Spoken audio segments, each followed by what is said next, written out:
Bismillahirrahmanirrahim. Assalamualaikum warahmatullahi wabarakatuh. Innal hamdalillah nahmaduhu wa nasta'inuhu wa nastaghfiruh wa na'udzu billahi min syururi anfusina wa min sayyiati a'malina. Man yahdihillahu fala mudilla lahu wa man yudlil fala hadiya lahu. Wa ashhadu an la ilaha illallah wahdahu la syarika lahu wa ashhadu anna Muhammadan abduhu wa rasuluh. Allahumma salli ala nabiyyina Muhammadin wa ala alihi wa sahbihi wa man tabi'ahum bi ihsan ila yaumiddin. Qala Allah Ta'ala fi kitabihil karim, ya ayyuhalladzina amanu taqullaha haqqa tuqatih wa la tamutunna illa wa antum muslimun.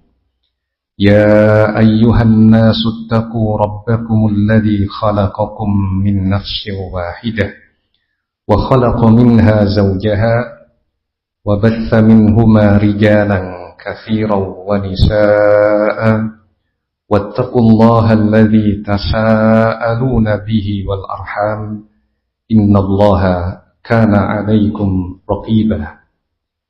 Ya ayyuhalladzina amanu taqullaha wa qulu qawlan sadida yuslih lakum a'malakum wa yaghfir lakum dhunubakum wa man yuti'illaha wa rasulahu faqad faza fawzan 'azima. Amma ba'du, fa inna asdaqal hadits kitabullah wa khairal hadi hadi Muhammadin sallallahu alaihi wa ala alihi wa sallam wa syarral umuri muhdatsatuha fa inna kulla muhdatsatin bid'ah wa kulla bid'atin dhalalah wa kulla dhalalatin finnar. Ikhwani wa akhwati fillah, rahimani wa rahimakumullah. Bagian dari upaya agar ilmu kita diberkahi itu adalah dengan beradab ketika menuntut ilmu. Bagian awal upaya kita supaya ilmu kita diberkahi Allah dimulai dari sejak kita belajar ilmu. Dimulai dari cara duduk kita saat menyimak penyampaian ilmu.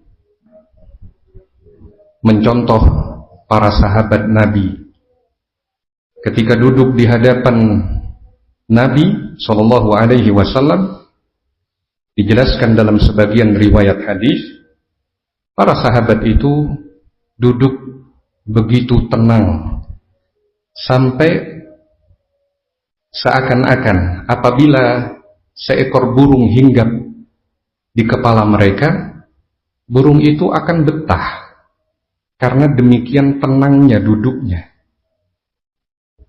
Dimulai dari cara kita duduk di hadapan guru kita. Itu bagian dari adab menuntut ilmu yang biidznillah akan memberikan keberkahan pada ilmu kita. Karena ilmu yang baik didapat dengan adab yang baik. Untuk bisa duduk dengan baik, dengan adab, itu butuh belajar dan pembiasaan. Karena ada duduk-duduk yang tidak baik. Misalkan duduk dengan bertopang dagu, duduk dengan penampilan malas, tidak antusias. Nah, Itu contoh duduk yang buruk. Atau tidak duduk dengan duduknya seorang di majelis ilmu, mengangkat kaki, memain-mainkan pulpen, menggoyang-goyangkan badan, misal. Itu bermula dari cara duduk yang benar. Karena cara duduk yang benar itu adalah bagian dari adab. Dan ilmu didapat bermula dari adab yang baik. Nah, jadi kita perlu belajar cara duduk yang benar.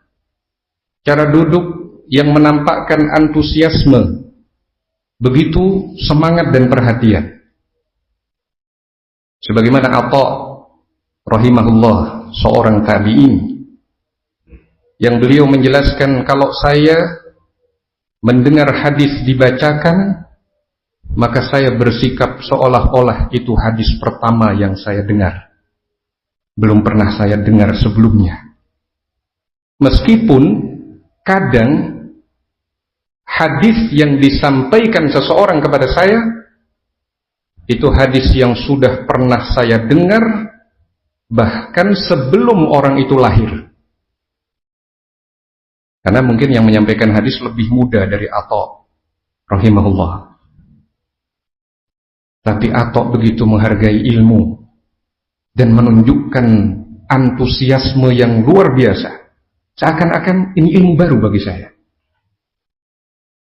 Itu adab dari ulama salaf. Dari cara duduk kita yang benar, yang beradab, itu akan memudahkan kita mendapatkan ilmu. Karena adab yang baik menunjukkan ketawadhuan kita. Kita merendah agar ilmu masuk ke kita. Itu kita bagaikan sebuah wadi, sebuah lembah yang siap menerima aliran air. Ilmu itu diibaratkan oleh para ulama seperti aliran air. Maka butuh ketawadhuan, butuh rendah hati. Karena air tidak akan mengalir pada tempat yang tinggi. Air itu mengalirnya ke tempat yang rendah. Menunjukkan ketawadhuan kita, kebutuhan kita pada ilmu. Itu membuat ilmu lebih mudah masuk pada kita. Nah, ini sedikit pengantar sebelum kita membahas tadabbur Quran kita pada malam ini. Kita akan mengkaji satu ayat saja dari surah Al-Hasyr yang insyaallah mayoritas antum para thullabul ilm sudah menghafalnya. Surah Al-Hasyr ayat yang ke-21, yang di situ menunjukkan kedahsyatan Quran, yang kalau seandainya diturunkan kepada gunung, yang kalau gunung itu memahami Quran, maka gunung itu akan tunduk dan terpecah belah. Khasyian mutasaddian min khasyatillah, karena takut kepada Allah.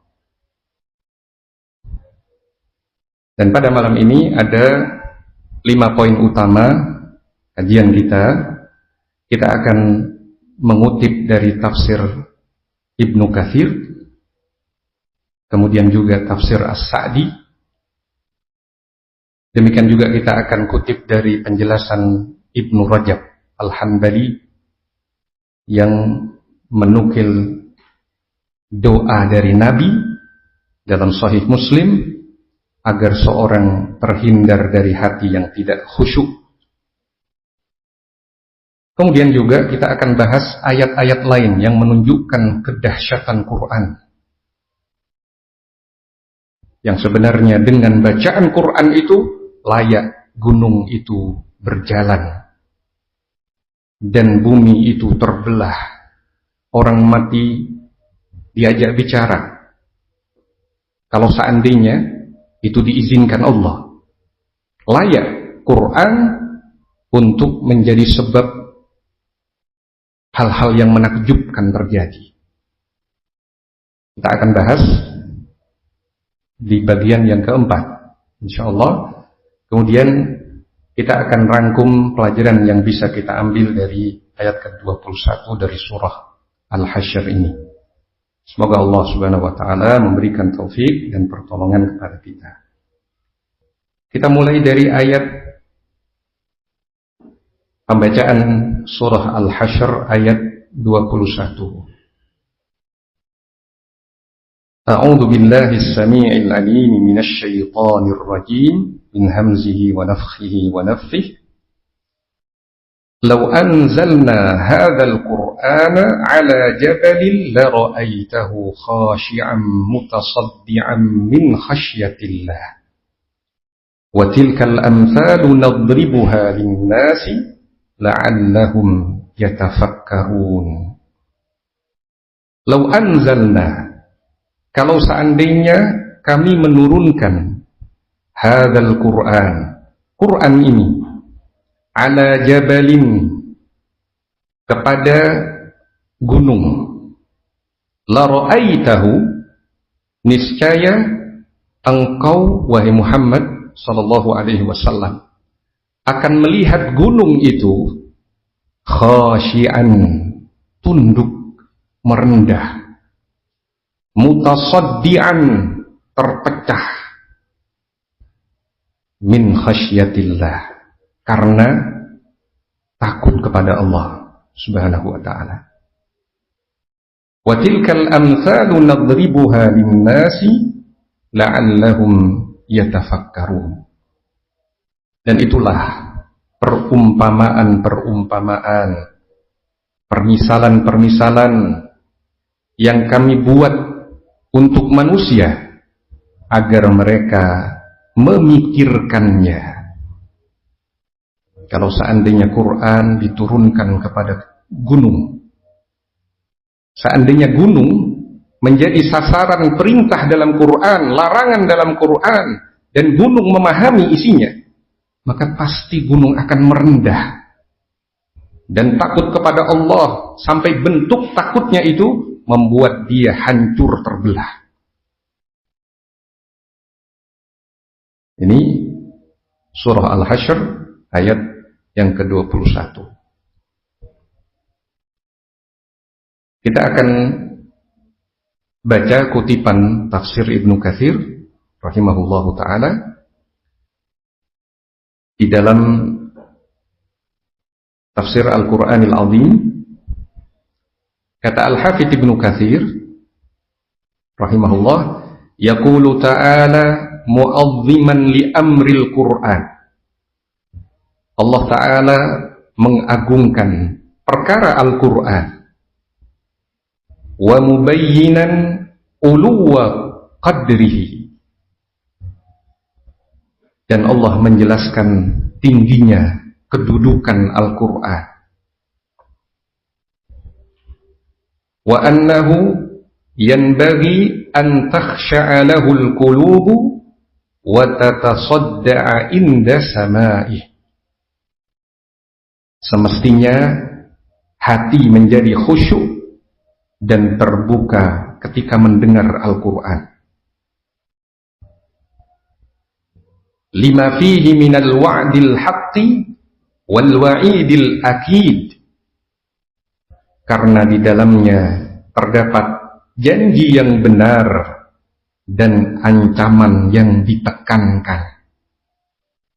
Kalau orang beriman dengar janji dalam Quran, begitu rindu, begitu berharap.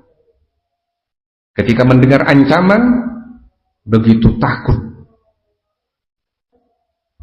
Nah, Al-Quran itu mengandung janji yang benar dan ancaman yang ditekankan. Kemudian di slide itu saya beri titik-titik, di sana kutipan ayatnya, law anzalna hadzal qur'ana 'ala jabalin, dan seterusnya. Itu titik-titik yang ada di tafsir Ibnu Katsir. Supaya tampilannya lebih besar, maka saya ganti dengan titik-titik saja, karena ayatnya sudah kita sebut di awal. Kemudian kalimat berikutnya dari Al-Hafidz Ibnu Katsir rahimahullah, فَإِذَا كَانَ الْجَبَلُ فِي غِلْظَتِهِ وَقَسَاوَتِهِ لَوْ فَهِمَ هَذَا الْقُرْآنَ فَتَدَبَّرَ مَا فِيهِ لَخَشَعَ وَتَصَدَّعَ مِنْ خَوْفِ اللَّهِ عَزَّ وَجَلَّ. Apabila gunung saja yang begitu kokoh dan keras, seandainya memahami Al-Quran ini, menghayati isinya, mentadabburi. Menghayati itu mentadabburi. Niscaya gunung akan tunduk dan terbelah karena takut kepada Allah Azza wa Jalla. فَكَيْفَ يَلِيقُ بِكُمْ أَيُّهَا الْبَشَرُ أَنْ لَا تَلِينَ قُلُوبُكُمْ وَتَخْشَعَ وَتَتَصَدَّعَ مِنْ خَشْيَةِ اللَّهِ. Kalau gunung saja seperti itu, lalu bagaimana dengan kalian, wahai manusia? Mengapa hati kalian tidak menjadi lunak, khusyuk, dan terbuka karena takut kepada Allah? وَقَدْ فَهِمْتُمْ عَنِ اللَّهِ أَمْرَهُ وَتَدَبَّرْتُمْ كِتَابَهُ. Padahal kalian bisa memahami perintah dari Allah dan mentadabburi kitabnya. Kalau kalian mau, kalian bisa belajar memahami makna firman Allah, yang itu jika sampai ke hati kalian, maka kalian akan menjadi yang begitu lembut hatinya, terbuka pemahamannya, bercahaya dan bersinar pengetahuannya. Nah, ini yang disebutkan di dalam tafsir Al-Quranil Azim karya Ibnu Katsir. Kalau gunung saja seandainya paham isi Al-Quran bisa tunduk dan terbelah, lalu kalian yang punya kesempatan mentadabburinya, kenapa justru kalian menghindar, menjauh, abai, tidak peduli dengan isi Al-Quran? Seakan-akan demikian Al-Hafidz Ibnu Katsir rahimahullah menjelaskan. Nah, ini sedikit kutipan dalam tafsir Ibnu Katsir.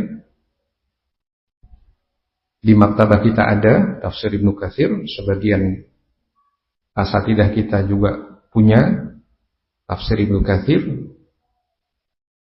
bisa dirujuk ke tafsir tersebut. Berikutnya kita akan kutip nukilan dari tafsir As-Sa'di. Nukilan dari tafsir As-Sa'di. Kata Asy-Syaikh Abdurrahman bin Nasir As-Sa'di rahimahullahu ta'ala, tafsir As-Sa'di itu anugerah bagi salafiyin, ya, dicela dan dicemooh oleh para hizbiyin, para musuh dakwah. Tafsir As-Sa'di itu, padahal kandungannya begitu luar biasa. Kata Syekh Abdurrahman bin Nasir As-Sa'di rahimahullah, jadi sebenarnya sebelum saya menyusun ini, saya kumpulkan dulu kutipan-kutipan dari tafsir At-Tabari, tafsir Ibnu Katsir, tafsir Az-Zajjaj, tafsir Al-Baghawi, kemudian juga Ibnu Abi Zamanain. Ya, setelah itu, setelah dikumpulkan baru dipilih. Ternyata mungkin karena keterbatasan waktu, 2 saja, tafsir Ibnu Katsir dan tafsir As-Sa'di, dengan tidak menyampingkan kelebihan pada masing-masing tafsir itu, dan kita butuh dengan semua penjelasan yang ada di tafsir itu. Tafsir As-Sa'di termasuk memiliki penjelasan-penjelasan dari sudut pandang yang berbeda, melengkapi khazanah keilmuan kita untuk semakin memahami ayat ini. Syekh Abdurrahman bin Nasir As-Sa'di rahimahullah menyatakan, fa inna hadzal Qur'ana law anzalahu ala jabalin la ra'aitahu khashi'an mutasaddian min khasyatillah. Sesungguhnya Al-Qur'an ini kalau diturunkan kepada gunung, niscaya engkau akan melihat gunung itu tunduk dan terbelah karena takut kepada Allah. Ai likamali ta'thirihi fil qulub, karena begitu sempurnanya pengaruh Al-Quran terhadap hati. Dari semua kalimat yang bisa disusun, kalimat-kalimat Al-Quran itu memberikan pengaruh ke dalam hati yang paling dahsyat. Pengaruh baiknya begitu luar biasa. Bikamali ta'thirihi fil qulub, karena begitu sempurnanya pengaruh Al-Quran terhadap hati. Fa inna mawa'idhal Qur'ani a'zamul mawa'idhi 'alal itlaq. Sesungguhnya nasihat-nasihat Al-Quran adalah nasihat yang paling agung secara mutlak. Cari pembanding nasihat-nasihat yang ada. Siapapun yang mengucapkan, kalau dibandingkan dengan nasihat Al-Quran, nasihat Al-Quran itu nasihat yang paling agung secara mutlak. Wa awamirahu wa nawahihi muhtawiyatun 'alal hikami wal masalihil makrunati biha. Perintah dan larangannya mengandung hikmah dan maslahat yang menyertainya. Kalau di Quran ada perintah, pasti mengandung maslahat. Kalau di Quran ada larangan, pasti hikmah dari menghindari larangan itu begitu besar. Ada hikmah yang besar di sana. Wa hiya min ashali syai'in 'alan nufus. Ayat-ayat Al-Quran adalah yang paling mudah diterima jiwa.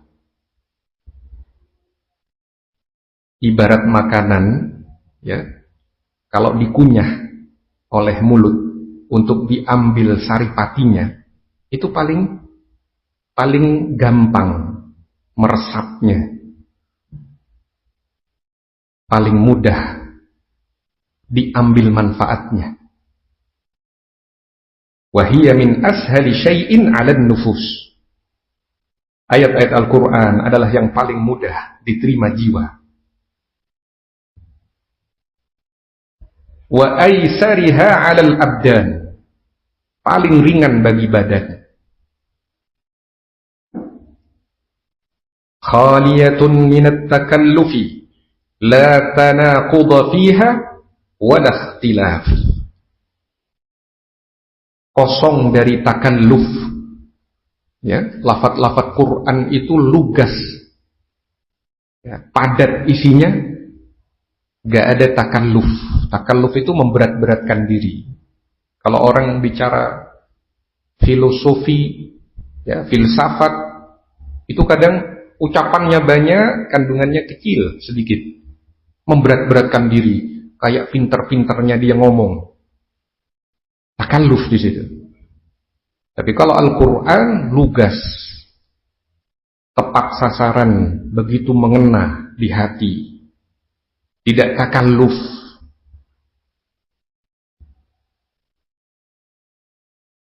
Wala su'ubata fiha wala i'tisab. Tadi disebut la tanaqudha fiha wala ikhtilaf. Tidak ada kontradiksi dan perselisihan di dalamnya. Tidak kontradiktif, bertentangan. Misalkan, kalau Allah Ta'ala memberitahukan di dalam Al-Quran bahwa Abu Lahab itu pasti masuk neraka, nggak ada ayat yang kemudian menganulir berita ini. Kalau berita itu nggak ada yang dianulir. Di ayat ini menyatakan dia pasti masuk neraka, kemudian di ayat lain dibatalkan. Nggak ada. Beda dengan hukum amal, ya, hukum amalan. Kalau amalan berupa pensyariatan itu ada nasikh dan mansukh. Ada yang dihapus hukumnya, ada yang menghapus hukumnya, bisa sebagai bentuk keringanan. Bisa sebagai bentuk keringanan. Dahulu pada awal penyebutan ayat-ayat tentang berjihad, seorang muslim gak boleh mundur kalau ketemu 10 musuh.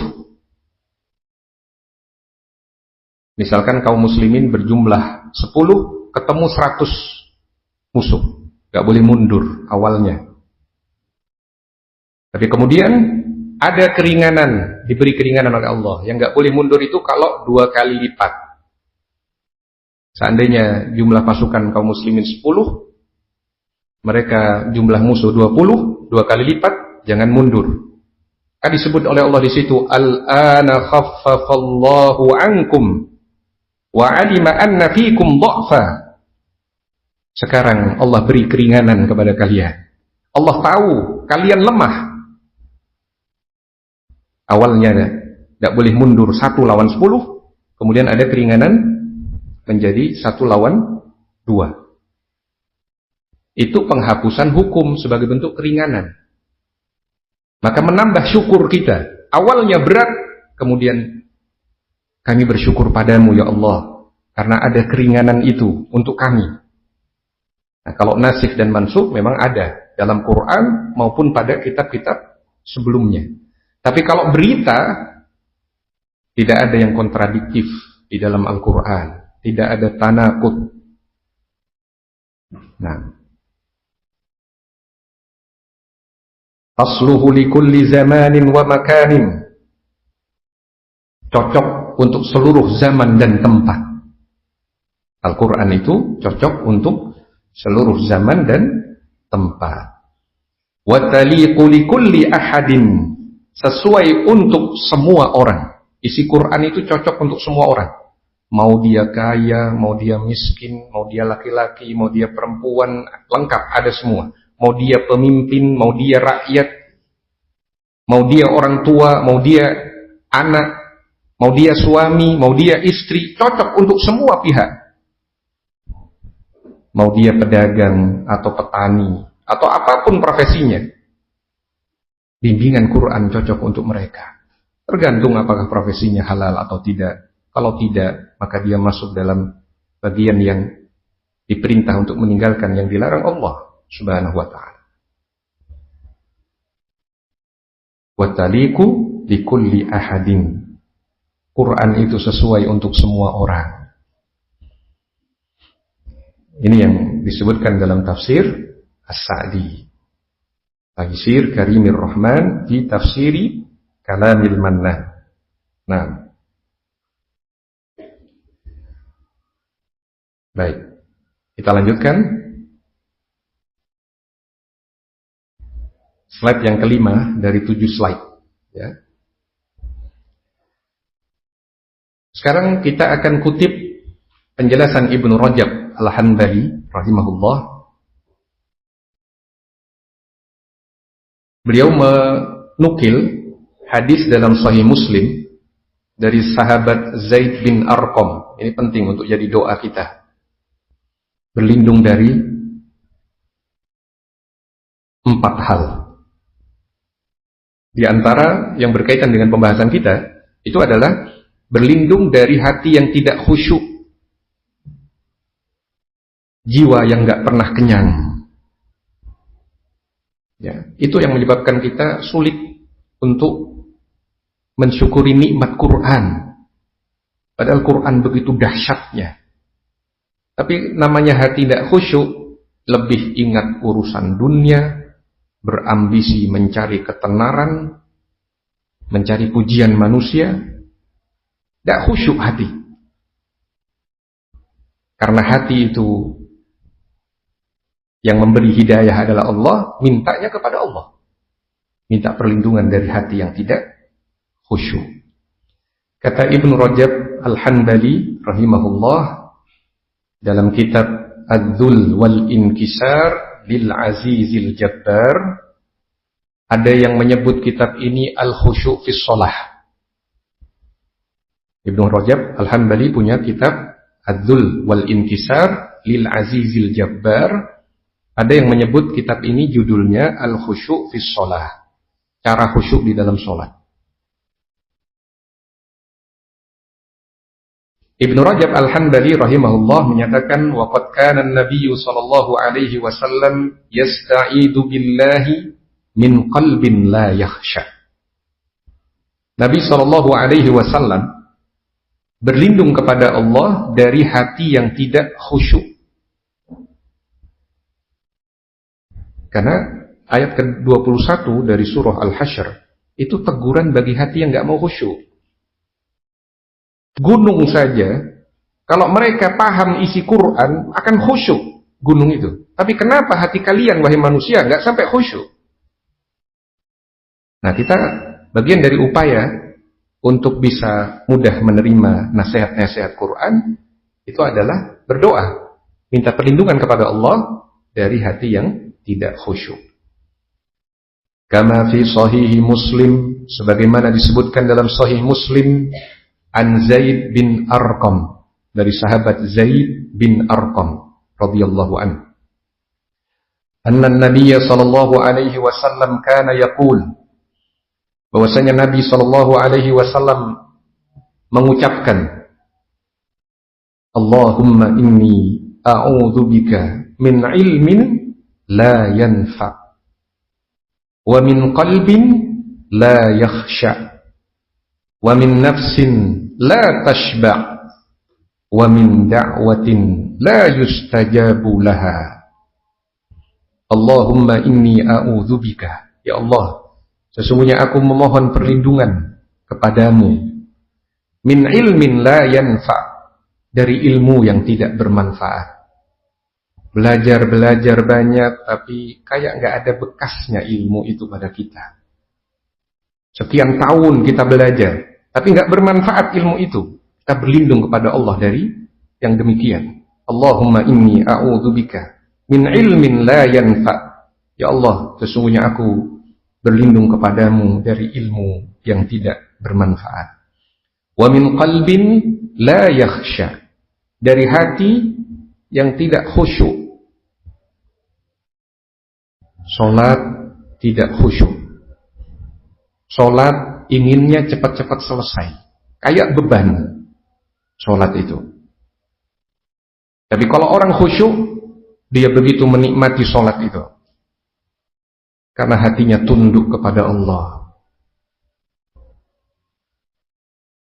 Wa min qalbin la yakhsha, dari hati yang tidak khusyuk. Wa min nafsin la tashba', dan dari jiwa yang tidak pernah kenyang. Selalu kurang terus. Tidak ada merasa cukup, tidak ada qanaah di situ. Selalu kayak lapar terus, mengejar harta, mengejar ambisi dunia. Itu hati yang jiwa yang enggak pernah kenyang. Wa min nafsin la tashba', wa min da'watin la yustajabu laha, dan dari doa yang tidak dikabulkan. Di doa ini berisi 4 perlindungan. Berlindung dari ilmu yang tidak bermanfaat. Allahumma inni a'udzubika min ilmin la yanfa'. Yang kedua, dari hati yang tidak khusyuk. Wa min qalbin la yakhsha. Yang ketiga, dari jiwa yang tidak pernah kenyang, rakus, selalu mengejar kesenangan, nikmat. Sebentar kemudian lapar lagi, tidak pernah kenyang. Dari hati yang tidak khusyuk, ya, Yang kedua dari hati yang tidak khusyuk, yang ketiga dari jiwa yang tidak pernah kenyang. Wa min nafsin la tashba wa min da'watin la yustajabu laha. Dari doa yang tidak dikabulkan. Nah. Baik. Kalau sudah masuk waktu Isya, ya ini tersisa 2 slide lagi. 1 slide tentang makna ayat yang lain yang mendukung ayat ke-21 dari surah Al-Hasyr. Kemudian rangkuman di slide yang terakhir, kesimpulan dan rangkuman, pelajaran yang bisa diambil. Bagi muadzin, fal yu'adzin, silahkan azan terlebih dahulu. Nah.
Nah, kita lanjutkan.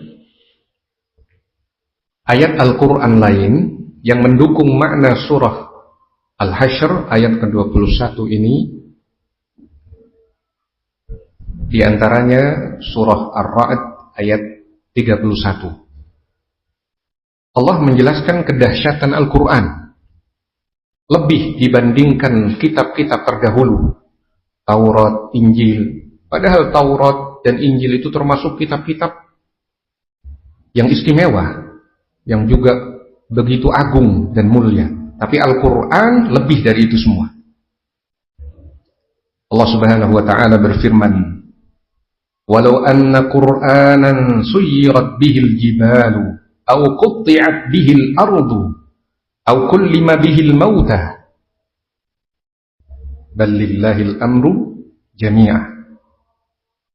Walau anna Qur'anan, kalau seandainya ada sebuah Quran, Quran itu bacaan, kitab maksudnya, yang dibaca. Suyirat bihil jibal, yang dengan bacaan Quran itu gunung yang sebenarnya engkau lihat diam di tempat, itu bisa berjalan.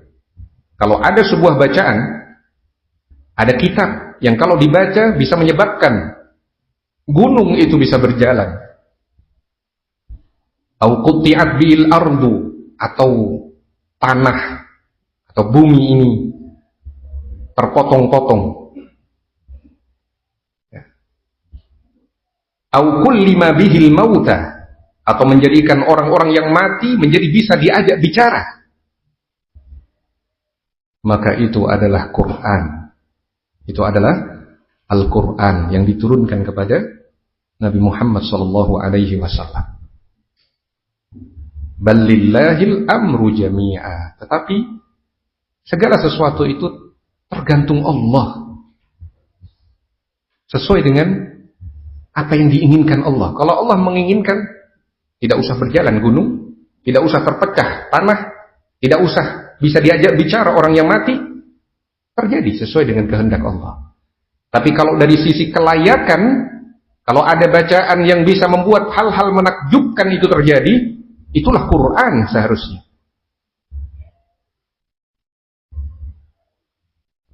Ini Quran surah Ar-Ra'd ayat 31. Kemudian di surah Az-Zumar ayat 23, Allah Subhanahu wa taala menjelaskan bagaimana sikap orang beriman yang dipuji Allah.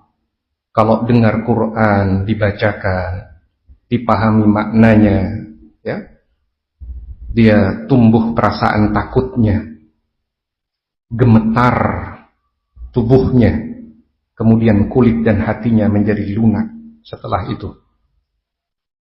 Allahu nazzala ahsanal hadithi kitaban mutasyabihan mathaniya taqsha'irru minhu juludul ladzina yakhshawna rabbahum thumma talinu juluduhum wa qulubuhum ila dzikrillah dzalika hudallahi yahdi bihi man yasha' wa man yudlilillahu fama lahu min had. Allahu nazzala ahsanal hadith. Allah lah yang menurunkan perkataan terbaik. Quran itu perkataan terbaik. Ahsanal hadith.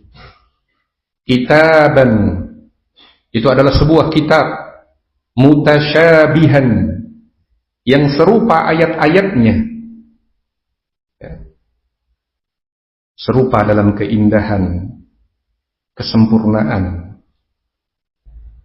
Mathani, berulang-ulang. Ya, kadang kita temukan di dalam Al-Quran berulang penyebutan peringatan terhadap bahaya syirik. Tidak hanya di satu ayat. Berulang penyebutan ciri-ciri orang munafik. Tidak hanya di surah tertentu, terserak. Berulang di berbagai surah yang terpisah. Kisah Nabi Musa misalkan, berulang di surah ini, di surah ini. Itu bagian dari makna mathani. Sebagian ahli tafsir ada yang mengartikan mathani itu artinya kalau disebutkan tentang janji bagi orang yang bertakwa berupa surga, disebutkan juga ancaman bagi orang yang berdurhaka dengan disebutkan neraka. Itu bagian dari mathani. Taqsha'irru minhu juludul ladzina yakhshawna rabbahum. Kulit orang yang takut kepada Tuhannya gemetar, merinding ketika dibacakan ancaman. Thumma talinu juluduhum wa qulubuhum ila dzikrillah. Kemudian kulit dan hati mereka menjadi lunak ketika mengingat Allah.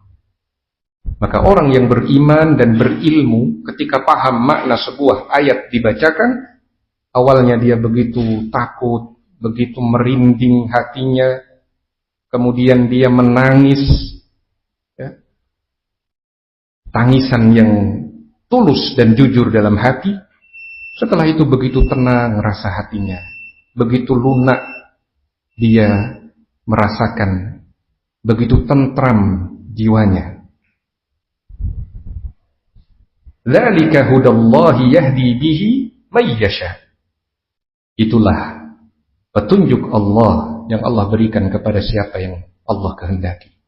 Untuk bisa bergetar ketika disebut ayat Al-Quran, kemudian menjadi melunak kulit dan hatinya menuju mengingat Allah. Itu petunjuk Allah yang Allah berikan kepada siapa yang Allah kehendaki. Wa may yudlilillahu fama lahu min had. Barang siapa yang Allah sesatkan, tidak ada yang bisa memberikan petunjuk. Ini Quran surah Az-Zumar ayat 23. Melengkapi makna ayat ke-21 dari surah Al-Hasyr yang sedang kita pelajari. Kalau seandainya Quran itu diturunkan kepada gunung, niscaya gunung itu akan khusyuk, kemudian terpecah karena begitu takut kepada Allah. Demikian Allah jadikan orang beriman. Saat dibacakan ayat-ayat Al-Quran, gemetar dirinya, ya. Kemudian menjadi lunak kulit dan hatinya dengan mengingat Allah Subhanahu wa ta'ala. Berbeda dengan orang yang tertutup hatinya, orang-orang kafir, orang-orang munafik. Kemudian yang terakhir, pembahasan kita adalah pelajaran yang bisa dipetik dari ayat ke-21 surah Al-Hasyr. Yang pertama, semestinya kita bersyukur kepada Allah dengan anugerah Al-Quran bagi kita. Terutama para pelajar, para penghafal Al-Quran yang sibuk mempelajari Al-Quran. Karena begitu agungnya Al-Quran. Jadi kalau antum mendapat kesempatan berinteraksi banyak dengan Quran, itu lingkungan yang baik yang harusnya antum syukuri.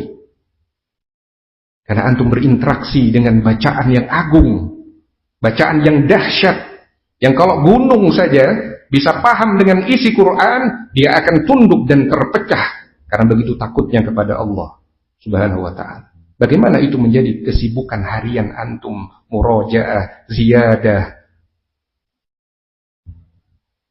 Nah, yang kedua, berbahagia dalam naungan Al-Quran. Senang dan menikmati proses membacanya, mengkajinya, dan berusaha mengamalkannya. Yang ketiga, bersemangat untuk belajar Al-Quran pada semua jenjangnya, semua tingkatannya. Tidak semata cara melafadzkan secara benar dan menghafalkannya, namun juga mempelajari kandungan makna-maknanya untuk bisa menghasilkan ilmu yang bermanfaat dan amal soleh. Tujuan antum belajar, jangan berhenti hanya memperbaiki bacaan Quran. Jangan cuma menuntaskan hafalan 30 juz atau yang sudah selesai 30 juz, tujuannya memutkinkan saja. Belum sampai finish. Belum sampai di situ. Karena keagungan Quran lebih dari itu. Yang bisa didapatkan oleh orang yang paham maknanya. Antum diberi ilmu-ilmu alat di ma'had ini maupun di ma'had lain Ahlus Sunnah. Ilmu ulumul Quran. Antum pahami kaidah-kaidah menafsirkan Al-Quran.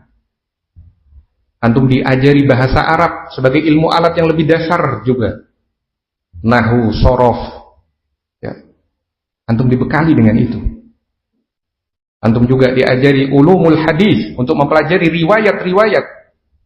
Karena kita nggak bisa paham makna Quran yang benar kalau kita tidak paham hadis yang menjelaskan isi Quran itu. Sedangkan riwayat-riwayat hadis begitu banyak. Ada yang sahih, ada yang hasan, ada yang dhaif, ada yang maudhu. Demikian juga ucapan sahabat, riwayat ucapan sahabat. Antum nggak bisa memilah mana ucapan sahabat Abdullah bin Abbas, benarkah beliau mengatakan demikian, atau hanya katanya saja beliau mengatakan demikian, padahal tidak. Kalau antum tidak mempelajari ulumul hadis, ilmu riwayat. Nah, tujuannya agar kita semua bisa memahami ayat-ayat Al-Quran yang dijelaskan oleh para ulama tafsir, dan kemudian menghasilkan ilmu yang bermanfaat dan amal soleh. Nah, ini mungkin yang bisa kita pelajari pada kesempatan kita di malam hari ini, adalah menjadikan kita sebagai ahlul Quran yang bisa senang dalam membacanya, mengkaji kandungan maknanya, dan juga memahaminya secara benar dan mengamalkan isinya. Subhanakallahumma wa bihamdika asyhadu an la ilaha illa anta astaghfiruka wa atubu ilaik. Wa sallallahu wa sallama ala nabiyyina Muhammadin wa ala alihi wa sahbihi ajma'in. Wassalamu alaikum warahmatullahi wabarakatuh.